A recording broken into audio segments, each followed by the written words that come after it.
आज आपण मानक निकटरे स्वर्गदूत मानक विषय मु किछि कहिबा पई चाहे। स्वर्गदूत माने जे आम निमंते केउ पांचटी कार्य से माने करंती से विषय रे मु अल्प समय आपण मानक निकट रखिबा पई चाहे। आसंतु बाइबल रो गोटे वाक्य पढ़िबा। एब्री पुस्तक 1 अध्याय 14 पद लिखा गला, से माने समस्ते कौन सेवाकारी आत्मा नुहंती, पुणी परित्राणर भावी अधिकारी मानकर सेवा करिबाकु कि से माने प्रेरित होई नहांती। केते सुंदर परमेश्वर स्वर्गदूत मानकु परित्राणर भावी अधिकारी मानकर सेवा करिबा निमंते से मानकु से रखिछंती, जे प्रकार की से माने आम मानकर सेवा करि परिबे। बाइबल रे आमे अनेक स्थान रे आमे देखि परिबा जे स्वर्गदूत माने आसी परित्राणर भावी अधिकारी मानकर सेवा करिसंती।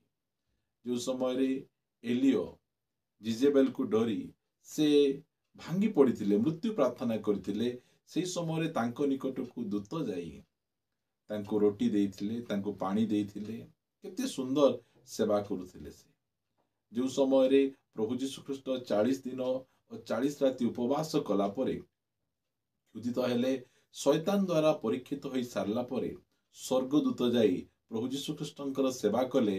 यह माथ्यू 4 अध्याय 11 पद लिखा जाए। जो समय रे प्रभु यीशु ख्रीष्ट क्रूस रे चढ़िबा पई जाउछंती, से गेत्सेमनी बगीचा रे बहुत भांगी पड़ी मर्मांत होई से प्रार्थना करुचंती, तांकर झाड़ गुड़िक रक्त टोपा परी पड़ुची। सेही समय रे स्वर्गदूत प्रभु यीशु ख्रीष्टंक निकट को जाई तांको शक्ति प्रदान कले। यह आमे लूक 22 अध्याय रे आमे देखि परिबा। एही प्रकार भावरे स्वर्गदूत कर काम हैला जो माने भाविरे वा आसंता दिन मानकर परित्राण पाइबे। आमे परित्राण पाइछु, मात्र आमर परित्राणटा संपूर्ण ही नहीं। आम मानकर सेवा करिबा निमंते परमेश्वर सेही स्वर्गदूत मानकु रखिछंती। आ स्वर्गदूत माने सबु समय रे आम मानकर सेवा करिबा पई से माने प्रस्तुत अछंती। प्रथम विषय आ द्वितीय विषय, एही स्वर्गदूत मानकर काम कोन? एमाने होचंती वार्तावाहक। वार्तावाहक परमेश्वर जहा कहिबा पई चाहंती सेही विषय गुड़िक को से आम्भ मानक निकट रे आनी से माने कहंती। मरियम को निकट को गाब्रिएल स्वर्गदूत प्रेरित होइथिले। से जाई कहउचंती, आग अनुग्रहर पात्री, परमेश्वर तुमर सहवर्ती, आउ तुमे गोटे पुत्र प्रसव करिवो। केते सुंदर भावरे से आसी मरियम को सहित कथावार्ता होचंती। जो समय रे जोसेफ मरियम को परित्याग करिबा पई जाउथिले, सेही समय रे स्वप्न रे स्वर्गदूत जाई तांको कहउचंती तांको परित्याग कर नाही।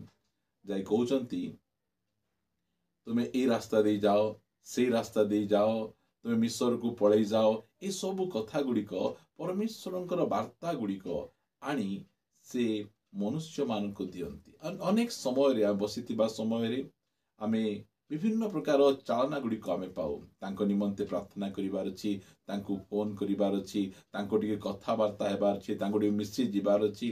ए सब स्वर्गदूत आमान को आसी आमान को चालना प्रदान करंती।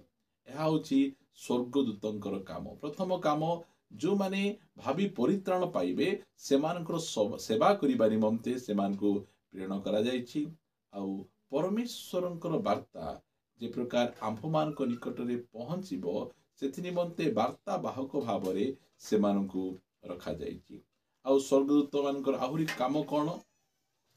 आमे दानिएल यार 10 अध्याय 12 पदर पढ़िबा लेखा गला। एथिरे से मते कहिले, हे दानिएल भय कर नहीं, कारण तुम्भे जेउ प्रथम दिन रु बुझिबा पई और तुम परमेश्वरंक साक्षात रे आपना को नम्र करिबा पई आपना मन निवेश कल, सेही दिन ठारू तुम्भर वाक्य सुनागला आउ तुम्भर वाक्य सकाशु आम्भे आसीछु। स्वर्गदूत माने प्रार्थनार उत्तर गुड़िक नहीं आम मानक निकट को आसंती। आमे जो समय आमे प्रार्थना करू से समय रे प्रार्थनार उत्तर गुड़िक को नहीं आसंती। कारण एफिसियो 6 अध्याय 12 पदरे आमे देखुचु जे द्वितीय स्वर्ग रे शैतान तार अड्डा करिछि आम प्रार्थना गुड़िक आमको आसवाई बाधा दौची से निमंते स्वर्गर दूत माने आमे जो प्रार्थना गुड़िक आमे करू से प्रार्थना गुड़िक को धरी आम निकट को आसी से माने पहुंचाई दियंती आमे 9 अध्याय कि प्रकार भाव 21 दिन उपवास करथिले दानिएल आ स्वर्गरु से दूत आसी तांको निकट से वार्ता दौरान तुम निवेदन शुणा जाइछि बोली आ 10 अध्याय 12 पदरे मध्य आमे देखुचु जे गोटे स्वर्गदूत दानिएल को निकट को आसी से दानिएल कर प्रार्थनार उत्तर गुड़िक से प्रदान करुछंती। आ चतुर्थ विषय स्वर्गदूत आमान को सुरक्षा प्रदान करती।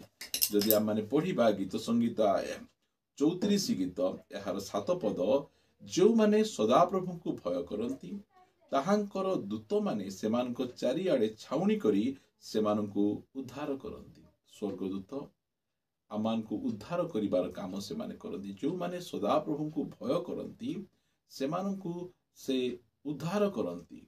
जो समय रे हेरोद राजा पितरंकु धरी एफिसी आमानकर प्रेरित पुस्तक 12 अध्याय लेखा अछि पितरंकु धरी कारागार रे रखिथिले आउ से तांकु हत्या करिबा पई योजना करथिले। से समय रे मंडली पितरंक निमंते एकाग्र चित्तरे प्रार्थना करुथिले।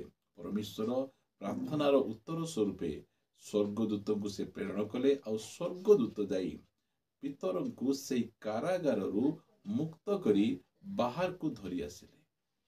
स्वर्गदूत आमान को सुरक्षा देवा स्वर्गदूत अटंती।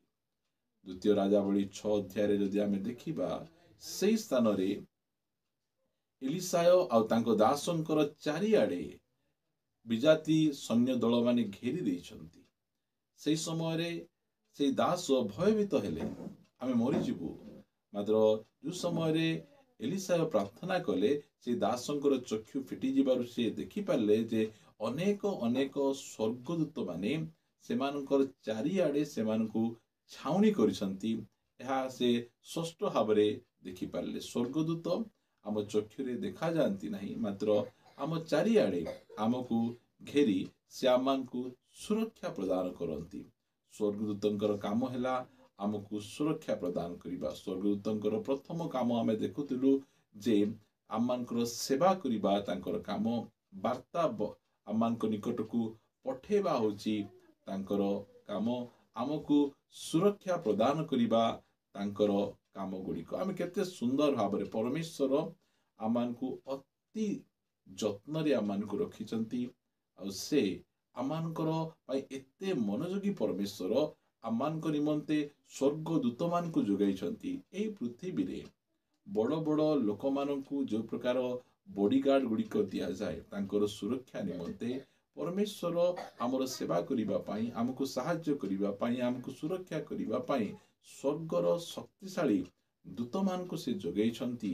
जो दूत माने कि आमको सुरक्षा प्रदान करंती। प्रिय माने पंचम रे आपण मान को निकट रे रखिबा पाई चाहे माथ्यू लिखित सुसमाचार 18 अध्याय रे आमे देखिबा 18 अध्याय 10 पद लेखा गला सावधान एई क्षुद्र मानक मध्यरु जणको ही तुच्छ ज्ञान कर नाही कारण मु तुम मान को सत्य कहूची स्वर्ग रे से मानकर दूत माने सर्वदा मोहर स्वर्गस्थ पितांक मुख दर्शन करंती। आम प्रत्येक जन को परमेश्वर गोटे गोटे स्वर्गदूत देइछंती। आमे कौन भूल करुछु आमे कौन अपराध करुछु ए सब विषय परमेश्वर को जणाइया पाई देई नाहांती। एटा होची शैतान रो काम। से होची भाई मानकर अपवाद गुड़िक आमे जो सब भूल गुड़िक आमे करू से सब गुड़िक को से नहीं परमेश्वर को निकट रे से रखे। तुम्हें जहाँ को प्रेम करुच तुम्हें कहीं प्रेम करुच से भल लोक नहीं ए प्रकार काम गुड़िक करुछि तुम्हें भल पाइबा भल कथा नुहे। मात्र स्वर्गदूत माने से प्रकार नुहे। आम जीवन रे घटुवा टिकिनिकी घटना गुड़िक को नहीं से परमेश्वर को निकट रे से रखती।